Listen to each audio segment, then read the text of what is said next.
네, 오늘 하나님께서 우리에게 주시는 말씀은 창세기 15장 1절부터 12절 그리고 17절, 18절 말씀입니다. 창세기 15장입니다. 제가 읽겠습니다. 이런 일들이 일어난 뒤에 주님께서 환상 가운데 아브라함에게 말씀하셨다. 아브라함아, 두려워하지 말아라. 나는 너의 방패다. 내가 받을 보상이 매우 크다. 아브라함이 여쭈었다. 주 나의 하나님, 주님께서는 저에게 무엇을 주시렵니까? 저에게는 자식이 아직 없습니다. 저의 재산을 상속받을 자식이라고는 다마스쿠스 녀석 엘리에셀 뿐입니다. 주님께서 저에게 자식을 주지 않으셨으니 이제 저희 집에 있는 이 종이 저의 상속자가 될 것입니다. 아브라함이 이렇게 말씀드리니 주님께서 그에게 말씀하셨다. 그 아이는 너의 상속자가 아니다. 너의 몸에서 태어날 아들이 너의 상속자가 될 것이다. 주님께서 아브라함을 데리고 바깥으로 나가서 말씀하셨다. 하늘을 쳐다보아라. 내가 셀 수 있거든 저 별들을 세어보아라. 그리고는 주님께서 아브라함에게 말씀하셨다. 너의 자손이 저 별처럼 많아질 것이다. 아브라함이 주님을 믿으니 주님께서는 아브라함의 그런 믿음을 의로 여기셨다.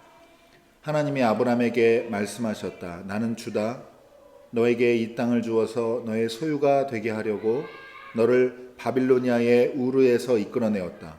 아브라함이 여쭈었다. 주 나의 하나님, 우리가 그 땅을 차지하게 될 것을 제가 어떻게 알 수 있습니까? 주님께서 말씀하셨다.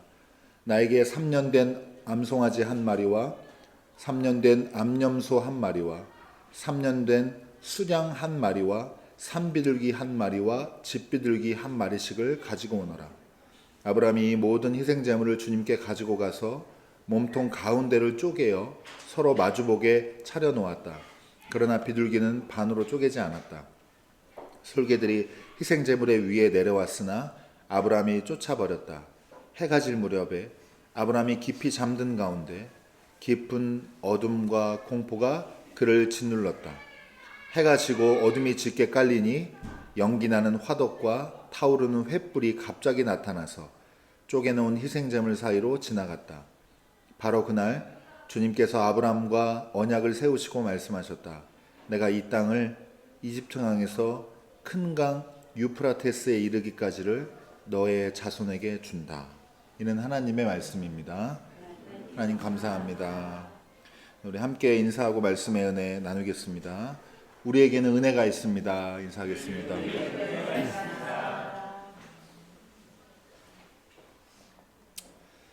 오늘은 사순절 둘째 주일입니다. 지난 주일에 우리는 선악과 이야기를 가지고 우리 선택에 대해서 좀 성찰해보는 시간을 가졌고, 오늘은 아브라함이 이제 밤하늘의 별을 보면서 하나님의 언약을 확신한 이 이야기를 나누면서 하나님께서 이루어 가시는 언약에 대해서 좀 살펴보도록 하겠습니다. 오늘 말씀 제목은 어떤 약속, 별과 같은 미래입니다. 제가 먼저 한번 얘기 나눈 적 있는 것 같은데, 그리고 아마 들어보시면 다 비슷비슷한 경험들 있으실 거예요. 뭐냐면 제가 한 15년 된 것 같은데 벌써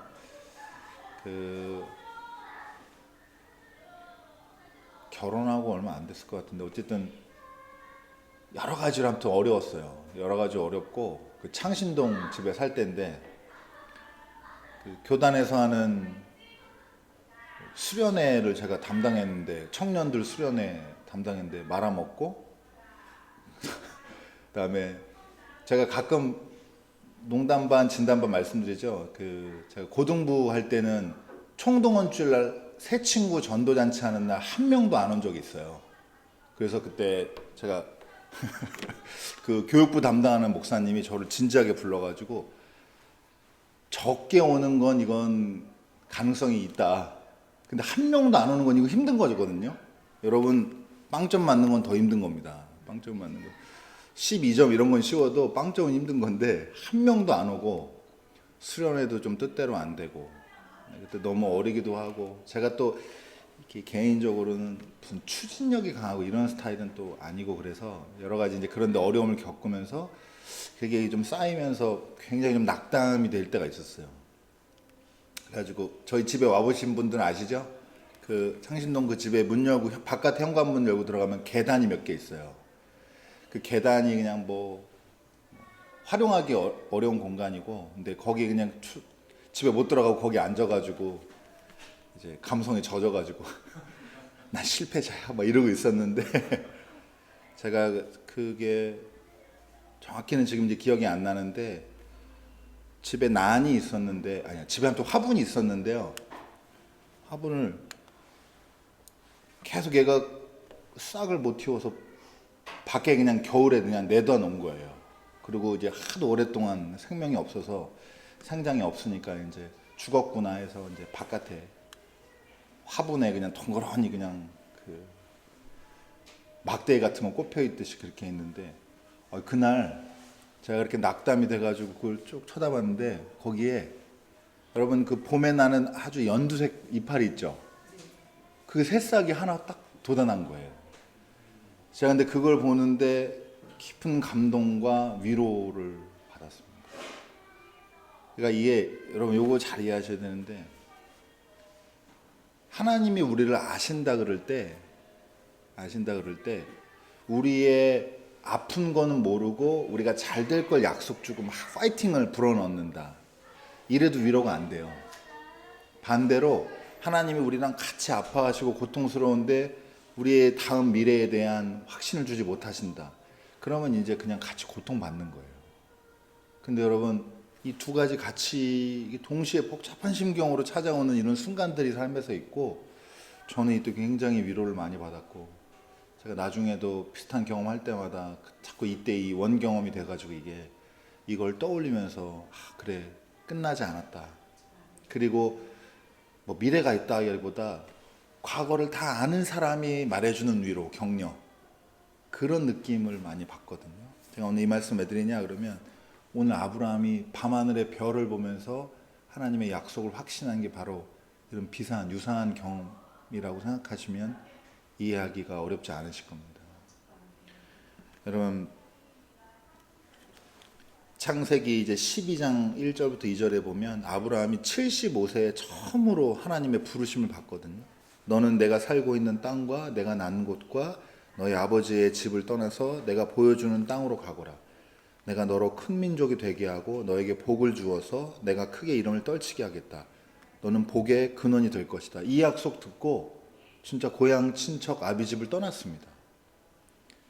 그리고 나서 수많은 일들이 겪습니다. 대표적으로는 이제 기근 피해서 이집트에 갔다가 이집트에서 바로가 아브라함의 아내가 매력을 느껴가지고 막 큰일 날 뻔하고, 그리고 나서 와서 롯이랑 그래도 진짜 뭐랄까요, 피부치는 롯 하나뿐이었는데 피부친 이 유일한 피부친 롯이랑 갈라서고 막 이러는 과정 겪으면서 여러 가지 부침을 겪었고, 그 이후에 오늘 말씀 직전에 이 일이 다 일어난 후에라고 그러잖아요. 그 무슨 일이 있었냐 그러면 롯이 동방의 왕들 이 연합군한테 잡혀가지고 포로로 끌려갑니다. 그래서 이제 아브라함이 이제 성경 보시면 알겠지만 책임감 강한 사람이잖아요. 그러니까 이 못 견디고 이제 군사들을 이끌고 가가지고 출정해서 롯을 빼옵니다. 그 이 동방의 왕들 다 물리치고, 그러니까 이 시대에 그 당시에 주변에 와 아브라함 대단해라고 할 만한, 그리고 원래 소유의 목적도 이루고 이런 일을 업적을 이뤘는데, 그 이후에 뭐 더 가볍게 얘기하면 이제 멜기세덱한테 11조도 처음 바치고, 그리고 소돔 왕이 이제 말하자면 유혹을 했거든요. 꼬셨거든요. 제안을 해서. 근데 나는 하나님만 섬긴다 해서 충성심도 하나님한테 나타냈고, 이렇게 멋있게 여러 가지 어려움이 있었음에도 불구하고 이제 최종적으로 이제 아브라함이 많이 컸구나, 아브라함이 많이 성장했구나, 성숙했구나, 이런 모습을 보여줬단 말이죠. 근데 혼자 집에 들어가기 전에 계단에 앉아서 보니까 자기가 이룬 게 아무것도 없는 것 같아요. 왜 그래요? 자식이 없어요. 상속을 할 자식이 없습니다. 후사가 없어요. 그래서 이 아브라함이 지금 성경 보면 지금 추측할 수 있는데 종 중에 한 친구를 좀 염두에 두고 똘똘하고 그랬겠죠. 믿음직스럽고 양자로 삼았거나 아니면 양자 삼아서 걔한테 기업을 이제 물려줘야겠다 이런 생각을 가지고 있었는데 그날이 이제 그런 마음으로 하나님한테 솔직히 말하면 불평하는 겁니다. 하나님한테 오늘 15장 2절에 보면 아브라함이 여쭈었습니다 하고 뭐라고 해요? 주 나의 하나님 주님께서는 저에게 무엇을 주시렵니까? 이게 난 다 드렸는데 고향 떠나와서 충성심도 보이고 하나님 말씀대로 순종하며 살았는데 나한테 뭘 주시렵니까? 이렇게 하면 원래 이제 보통 구약의 하나님 같으면 그때 이제 맞을 수도 있어요. 이제 들어와라 이렇게 해가지고 맞을 수도 있는데 하나님이 화내지 않으시고 이 아브라함의 상실과 공허감, 아주 근원적인 개인적인 비극에 대해서 하나님이 깊게 공감하시면서 약속을 다시 하시는 장면이 이제 오늘 읽은 본문입니다. 그래서 데리고 나와가지고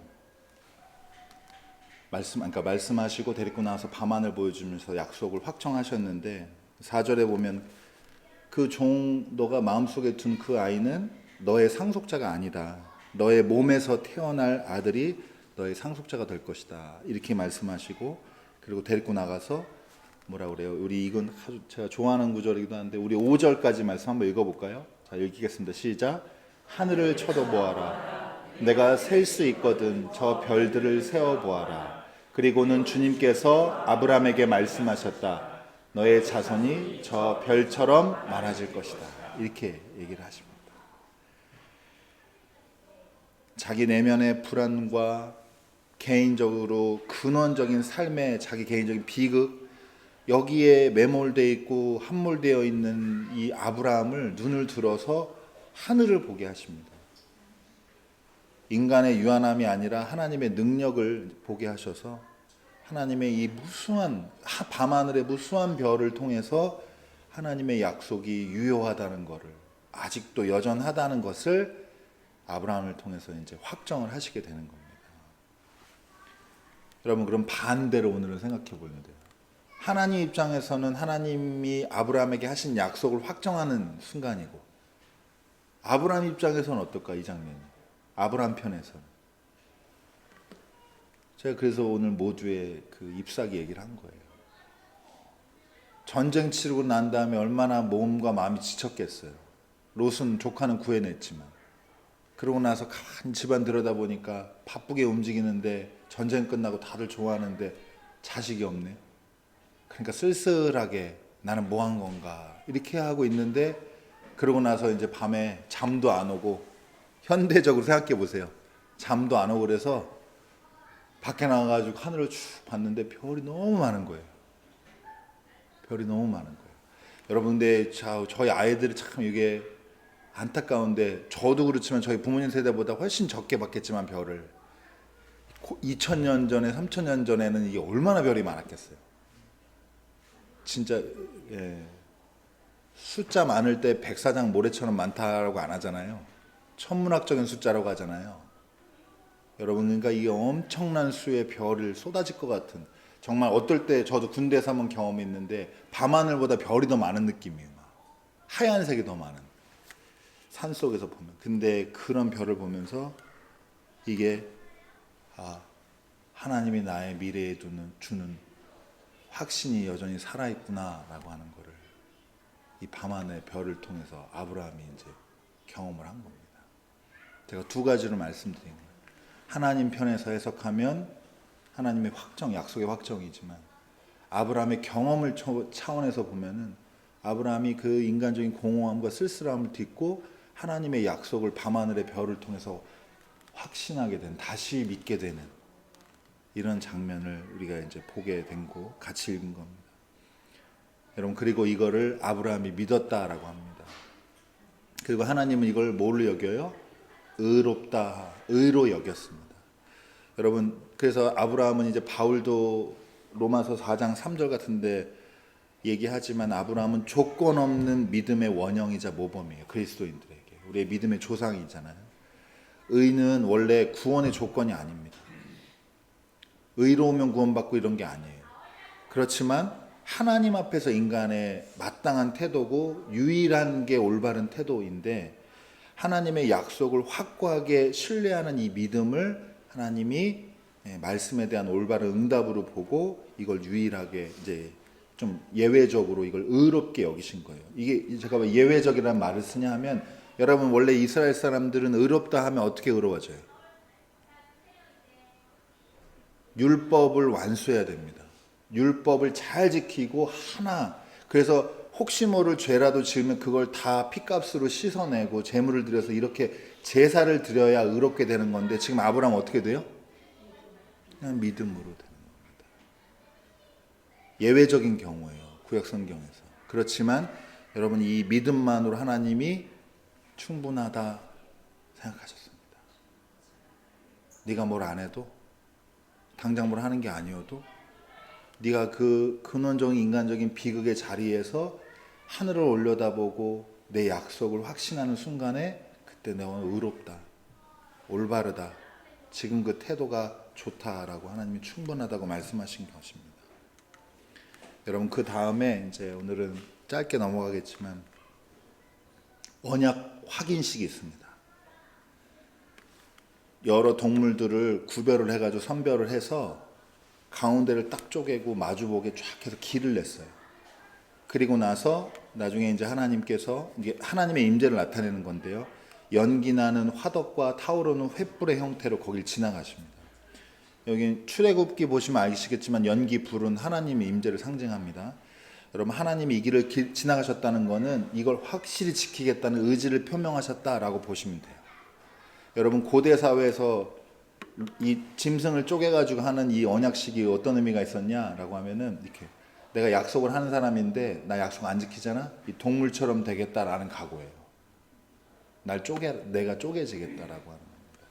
그러니까 엄청난 무거운 이 약속에 대한 이행을, 의지를 표명을 한 건데, 여러분 밤하늘의 별을 통해서 아브라함이 하나님의 약속을 믿고 의롭다의 경험 받고 이 언약의 의식을 통해서 더욱 확정이 됩니다. 이제 쾅쾅쾅 인감 도장까지 찍었습니다.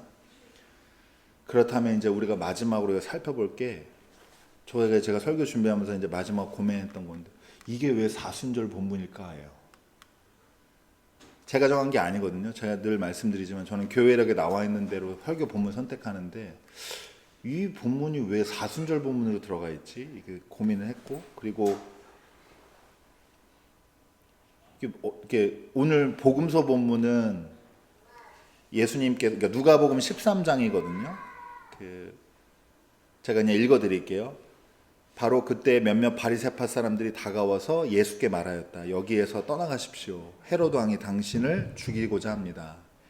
예수께서 그들에게 말씀하셨다. 유명한 구절이죠. 가서 그 여우에게 전하기를, 보아라, 오늘과 내일은 귀신을 내쫓고 병을 고칠 것이며 사흘째 되는 날에는 내일을 끝낸다. 그렇게 전하여라. 그러나 오늘도 내일도 그 다음 날도, 제가 아주 좋아하는 구절인데, 나는 내 길을 가야 하겠다. 예언자가 예루살렘이 아닌 다른 곳에서는 죽을 수 없기 때문이다. 이렇게 이제 말씀하신 본문이 오늘 누가복음 본문이에요. 복음서. 그런데 이거랑은 무슨 연관일까? 이게 고민이 됐어요. 제가 깨닫고 좀 알게 된 거를 같이 좀 나누도록 하겠는데요. 여러분 그러면 보세요. 아브라함 입장에서는 믿고 또 확신하고 하는 것이 하나님 보기에 의잖아요. 율법의 완성이자 아브라함이 할 수 있는 최선이에요. 그러면 하나님의 최선은 뭘까요? 하나님이 생각하는 율법의 완성, 하나님의 의, 이건 뭘까요? 그게 여러분, 그게 여러분 십자가의 예수 그리스도입니다. 이거를 이제 이해하시면 됩니다. 하나님이 율법을 완성시키려고 할 때 하나님 편에서, 인간에게는 율법을 순종하라고 하지만 하나님 편에서는 어떻게 그걸 이뤄내느냐, 그 최종적인 그 마침표가 십자가에 달리신 예수 그리스도다라고 합니다. 하나님은 그렇게 해서, 여러분 조금 정확한 표현도 아니고 자극적일 수도 있는데 하나님은 잘못한 게 없는데 결국에는 이 아까 아브라함의 언약식에서 동물 사체를 쪼갠 것처럼 하나님의 몸이 쪼개지셔서 그래서 결국에 하나님의 의를 이루어내셨다라고 합니다. 고통받고 고난받은 예수 그리스도, 이게 하나님이 이 땅에 오셔서 사람이 되셔서 십자가에 달리게 되신 이 하나님, 이게 바로 이 아브라함과의 아주 이 오래전 약속의 궁극적인 성취이고 완성이다라고 말씀을 드린 겁니다. 여러분, 왜 그랬을까요? 어려운 문제예요. 이것도 진짜 정말 어려운 문제인데 제가 이제 복음서 말씀 가지고 결론만 같이 나누고 마치도록 하겠습니다. 여러분, 왜 하나님이 고통 받으셔야만 했나? 왜 하나님이 십자가에 달리셔야만 했나? 이건 진짜 풀기 어려운 문제예요. 그거를 제가 조금 장황해지지만 한 말씀만 더 말씀드리면, 이걸 손쉽게 말하면 말할수록 하나님의 그 하신 일을 입체적으로 보지 못하고 아주, 그러니까 나쁘게 말하면 싸구려로 만드는 건데, 어쨌든 하나님께서 왜 고통받으셔야만 했는지, 십자가에 달리셔야만 했는지 우리는 그러니까 명료하게 알 수는 없지만 여러 가지 의미들이 있는데, 그 중에 제일 오늘 하나 딱 집어서 살펴볼 게 이겁니다. 여러분, 십자가 예수 그리스도는 뭘 우리한테 말해주고 있느냐? 하나님은 우리의 고난에 함께 하신다라는 걸 말해주고 있습니다. 여러분, 하나님은 이렇게 나는 나의 길을 가야겠다. 이 뒤에 본문에 보면 여러분, 오늘 제가 첫 PPT에 날짜 있고 오늘 예배 타이틀 있는 표지에 닭이 자기 새끼 품는 그림이 있거든요. 하나님이 어떻게든 이스라엘 백성들을 암탉이 자기 새끼를 품듯이 안고 싶었는데 자꾸 벗어나고 죄에 반역하고 결국에는 하나님을 정면으로 저항하고 폭력적으로 저항하는 데까지 이제 이렇게 됐단 말이죠. 그러면서도 예수 그리스도는 자기 길을 가야겠다라고 선언하시면서 가시는데, 그 길이 어떤 길이냐? 소외, 고난, 상실, 배신, 이런 것처럼 다양한 인간의 삶의 아픔들을 몸소 겪으시는 길이었다 말이죠. 우리는 새해나 이럴 때 또 뭐 생일 축하하거나 그러면 꽃길만 걸으세요 이러는데, 하나님은 완전 가시밭길을 걸어가시는 걸 선택하셨단 말이죠. 그래서 그 길을 몸소 겪으셨기 때문에 우리에게 어떤 메시지를 주냐, 그 걸음이, 여러분, 그래서 저도 이거 믿음으로 선포하는 겁니다. 하나님은 우리가 겪는 고난도 알고 계십니다. 그리고 고난을 아시는 하나님이 우리의 구원자이고 우리의 소망입니다. 여러분 생각해 보세요. 하나님, 저 아파요, 힘들어요, 이렇게 결핍이 심해요, 속상해요 라고 얘기하는데, 그래요? 그냥 힘내, 이런 하나님이라고 생각해 보세요. 왜냐하면 겪어본 적이 없어요. 아픔을. 그냥 부잣집 아들로 태어나가지고 장군하시고 세계에 다 막 큰 제국 세우고 말 안 듣는 놈 다 교수형 처하고 이렇게 살다 가셨어요. 이런 하나님이라고 생각해 보세요. 이런 예수님이라고. 그러면 그렇게 힘들어? 좀 힘을 내지. 그리고 저희 배고파요 그러면 예전에 그런 얘기 있잖아요. 부모님들이 쌀이 없어서 밥을 못 먹다 그러면 애들이 라면 먹으면 되죠 이랬다고 해가지고 이게 충격을 줬었잖아요. 서로 충격이었는데, 요즘엔 또 빵은 없나? 뭐 이렇게 얘기하고. 여러분, 그러니까 제가 여러 차례 말씀드리는데, 여러분 부자한테 몸 맡기지 마세요. 가난해 본 사람한테 우리 영혼을 맡겨야지. 그래야 우리의 가난도 구원받는 겁니다. 우리가 겪었던 아픔을 몸소 겪으신 분이 그분이 우리의 유일한 소망인 예수 그리스도시고 하나님이십니다.